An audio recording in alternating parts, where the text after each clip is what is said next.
Hey guys, Merry Christmas. Russell Allen with you from Allen Football Prep, and excited today to talk to you about the play of Indianapolis Colts linebacker Zaire Franklin, quickly becoming one of the premier linebackers in the National Football League. Let's take a look. All right, so the Steelers come out in 3-by-1 gunfire trips, and the Colts are going to be playing a cover two. So we've got this nickel corner here playing the strong hook, this weak side will linebacker playing the weak hook. These corners are playing squat corner or rolled up in the flat here, and then we've got half field safeties, okay? And then Zaire Franklin's going to be what we call our middle read player. So he's going to be responsible for the deep middle, should anything take him deep, okay? So here what we're going to see is a really nice job at this nickel corner. His job here is to jam and play the hook with vision on the quarterback, and really to make number two declare. Make him declare inside release, outside release with your footwork and your reroute. So good job here makes this outside release declare. Now we'll see in a second why that's important, but a really nice job and then a really good break, man. He gets in on this thing quick, makes it a bang bang play. Okay, up top, this weak side hook player, or this will linebacker, he's up playing the weak hook. Now, what I'd like to see here with 3-by-1 away from me, I can have a little bit of a formation awareness, okay, and know that as soon as outside release on number one here, I got to sneak a peek, see that outside release, I can really hug this hash and be a little tighter on this, and maybe be a little bit more in the vicinity, just because everything's away from me. I've got no work with outside when number one releases outside up top. I've got no work, so I could really hug this hash and be a little bit closer on this tight end, but not bad.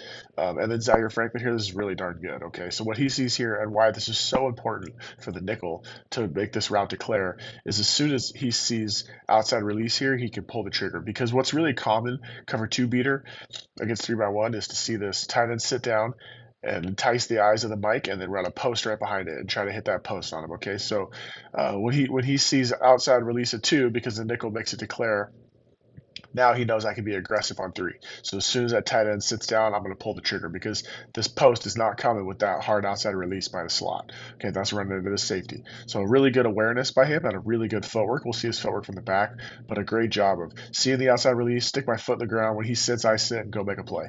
Great job right there. Okay, good team defense by the Colts. Let's see it from the back. All right, so here they are now. Again, I think his alignment could be a little bit maybe more stacked over his three technique here, because if they do run the ball, we need him to play C to A or A to C, depending on the action.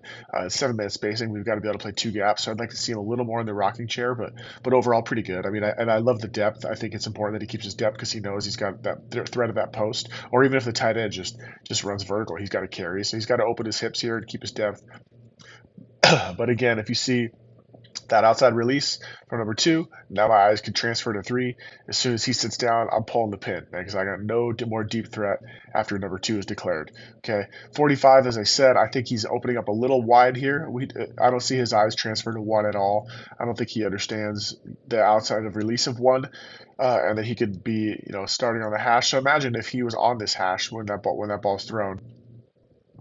Now he gets, 3, 4 yards of break. Now it's still a catch, but he's a lot more in the vicinity because really it should be him and the nickel leveraging this tackle, with Zaire Franklin having deep responsibility. But because of his awareness, 44's awareness of that outside release at two, now he knows where that tight end sits, I can sit. Now look at his feet here. No wasted steps. Come out of that break, gain ground on the next step, and go make a play. Nice job here. Let's see it in real time. Bam. Go make a play. Nice job. Really good play.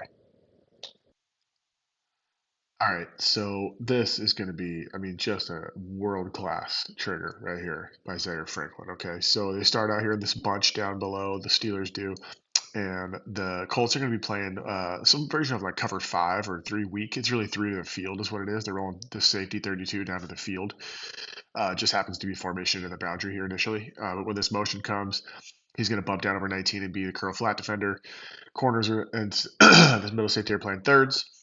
And then you've got the three linebackers playing curl flat and then strong hook and weak hook respectively. Okay, so before this motion, Zaire's first of all, a big indicator in the NFL is formation to the boundary. A big key is screen.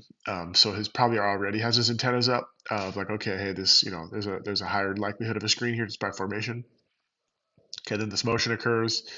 Now everybody disappears. So from his strong hook here, he's reading 3 to 2. Okay. Now motion occurs. Now it becomes this U tight end or this Y off to the back are his keys. Now the tight end disappears and the receiver disappears. The only thing left in his hook okay, is going to be this back. And he knows because of the traditional split outside the numbers of the X out here that he really has no work to the, no threat of anything coming back from the other side. Okay. So when everything disappears away, man, he just puts his eyes on that back. And then through great film study, he knows this mannerism, this back mannerism. He reads screen and just absolutely triggers like you wouldn't believe and nearly makes an unbelievable pick six here. This is a great, great play. This is the combination of preparation, confidence, reading your keys, doing your job, and just being athletic as heck and making a play. Okay, let's watch it right here in full speed. Motion goes, everyone disappears, eyes to the back, screen mannerisms, go make a play. Unbelievable play. Okay, let's see it from the back. Okay, once again, rolling 32 down here, okay, to the field as your curl flat defender. And then Franklin and this 45 are going to be your two hook players. And 23 is going to be your curl flat player. Okay, now this motion goes. So now they're gapped out. You see them kind of bump to their gaps here.